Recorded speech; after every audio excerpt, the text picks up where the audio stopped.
the curricula of option. And you've got to take things from the system to use against the system. So now if your recommendations go to Beaconhouse as a result of this conference, and Beaconhouse is committed to it, later on those resolutions can come back to you and they will empower you in your own classrooms. So the principal can't say, look, what the hell are you trying? I mean, this rules will not allow. The syllabus has to be completed. You said, no, nothing of the sort. This is what has come to us as part of Beaconhouse official conferences. These are resolutions which have gone to the Director of Studies, and they have come from the Director of Studies to us. Recording हो रही है आपकी audio में इसको मसला recording तो इतना तो बदमाश I am doing so much of बदमाशगिरी here मुझे तो problems हो जाएगा administration के बारे में जाओ on करो no so that's the way to gain that type of legitimacy. If something comes from the Director of Studies, then every principal is duty bound to implement it, or make scope for implementing it, or support those teachers, or at least allow them to implement it, even if the other teachers are not interested in doing so. So that's a great advantage of this workshop that you are having with me. Technically they have said, split everybody into groups of 3 or 4. Now that's very bad, because I don't think we are going to achieve very much, and we've got very little time. So we've got very specific purpose. What do we do in classrooms? The classrooms are not my cup of tea. What do we do in classrooms, given the type of constricting situation in which we are, to try and loosen things up for the kids and give the kids a chance to live as kids and to think as kids and to learn also, and observe and learn, so that we also get some of that childhood back into us. Because most of us now have become boring because we don't have any kid properties in us anymore. We all become very boring. We don't know how to laugh, we don't know how to cry anymore. Some of us have stopped even, being able to cry. Because it's, it's not a nice thing to be seen crying or whatever it is. But, kids, they start crying, you give them a good whack, there's no problem. So, let's get into this. I have got some things, but I said I'm not disclosing them. And I would be very happy if I don't have to disclose them, because I said whatever I wanted to, to say here, you have, in your own words, put it up to us. Yeah. Now I'll just give you some themes on which you can move forward as a starting point. After that I can even give it up. One of the things I've been trying to introduce in schools is a learning place associated with knowledge. Conventionally, it's knowledge that is crystallized and given from the teacher to the student. And so on this one-way street, knowledge already created, petrified, become hard as a stone, which is dumped on the student. And if he likes it or not, that's a different matter. But that's the situation today. Now, can you reverse that process so that the school, instead of becoming a place where something is given to the student, knowledge comes back to the school from the student himself? That means the school becomes a center for generating new knowledge.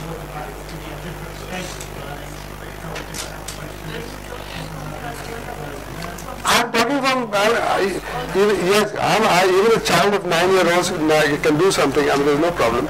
But they can teach you something even if they don't have words and all at that stage.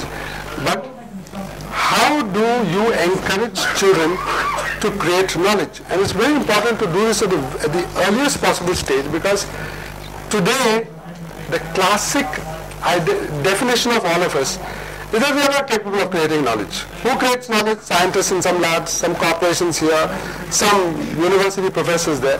But people don't create knowledge. That's an assumption, that people just don't create knowledge. It's not even their right. They're not even competent to prepare. What sort of knowledge would you get from somebody who has not gone to school, who is an unpad fellow, who only knows how to raise some crops and all that? We have got all these cobwebs around us, around our minds. That knowledge is something that's now to be created by a specialized class of people, and not to be created by kids. Now kids, you say, now what even Richard said in the morning, are supposed to be 100% creative. Now knowledge is an act of creation. So logically kids should be able to create the maximum amount of knowledge. how do we create the conditions in which a classroom or a school becomes actually a center for creating new knowledge, and not for just receiving this thing that keeps pouring down in the form of books and from teachers and specialists and all that sort of thing. No, you say, now I'm going to put a wall here, I'm going to prevent it, and I'm going to reverse the flow of the river. Instead of the river coming this way, I'm going to allow the river to go this way. How is it possible? Have you any ideas? Yes. We can have a team or maybe Could I just stop here before we go? Will somebody operate a Word file and just, who's good at typing? Anybody good in typing? You're good at typing? So then you'll have to sit here and you'll have to go there if you don't mind. Okay, now I think I have to put this up. But I think I just want to save some, unless somebody is going to write, but then you'll again have to, copy it back, and I want to complete the job. ये तो शुरू करना वापस? कहाँ गए? Which is the button to press? This one? Input? Yeah, okay. So now, if you go to the, anyway, that you do. There's something down there. It's reading my pen drive. Okay, but you create a new Word file. It's coming. The mouse is coming. You create a new Word file.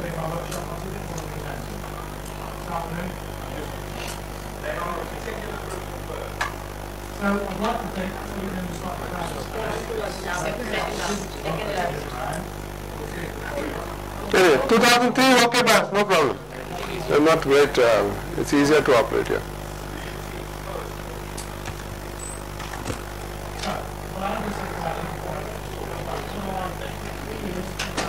Or we can hear some other lectures also. You can say that you attended 2 lectures. The background. but that's a real classroom scenario. क्या है? कुछ होता है नहीं? I can have that arrow, it's changed. हाँ, शुरू हो गया बस. Finally, you have achieved. So, okay, the chance is back to you. The teacher can pick up a topic or a theme and then maybe brainstorm ideas, how to go about it, and then allocate students to find information and gather data on that using various, maybe using books and searching on internet. So you say that the teacher should identify a particular issue or a subject like Richard said this morning, empathy. Yeah. And then got a whole class to do something on empathy. And then, he got at least a poem. Yeah. And that poem is new because nobody has written a poem like that any time in the whole history of mankind. So that child created at 9 years old a new product. So that's a very good situation. So what you're saying is, select a good an issue. An issue or something that is related to the context of the students or the student's experience, and then pick on that and then maybe brainstorm how to go about it. Pick at the various subheadings maybe, subtopics to look at the same topic. Either a social issue or it can be a case study also. Pardon? It can also be a case study. I'm talking about the second thing now.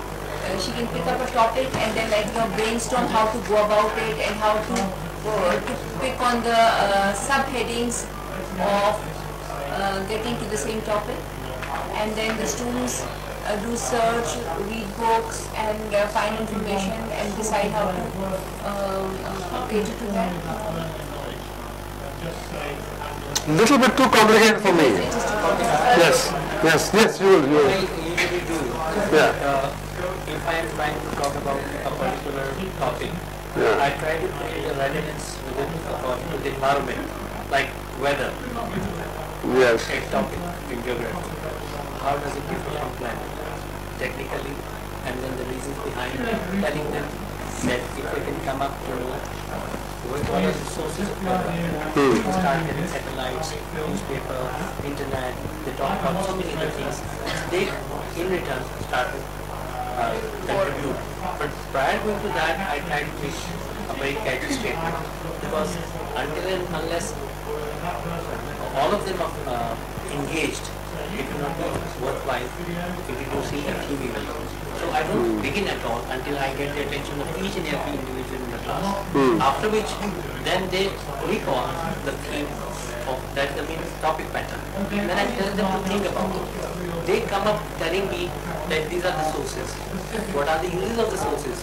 They start pondering over how does it help us. So they try to bring most of the things that we want them to do. So you are going on too long. You have to be able to give it to me a little bit quicker. Then just remember that it's not you who have to select something. It's not you. Because the moment you are again suggesting a subject, you are again determining what is relevant, and it's relevant to you, not to the child. Is there some way by which you can get something out from the kid? Self-explanation of anything that you get to them.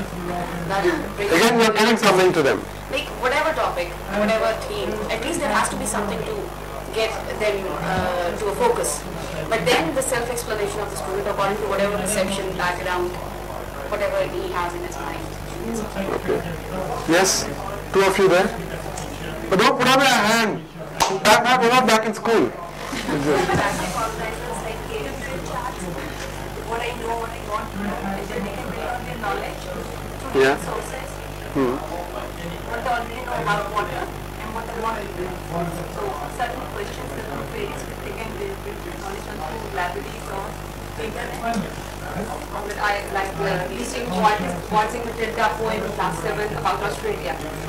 So they I told them to hear some recitals of it, and then how would they? You told them. But then I asked them how would they feel if they were in the place of that person who went to Australia without any work and doing whatever he wanted. So then they explored life in Australian outback, and they compared it to the modern life, and some of them liked the idea of living a free life and living like the character in that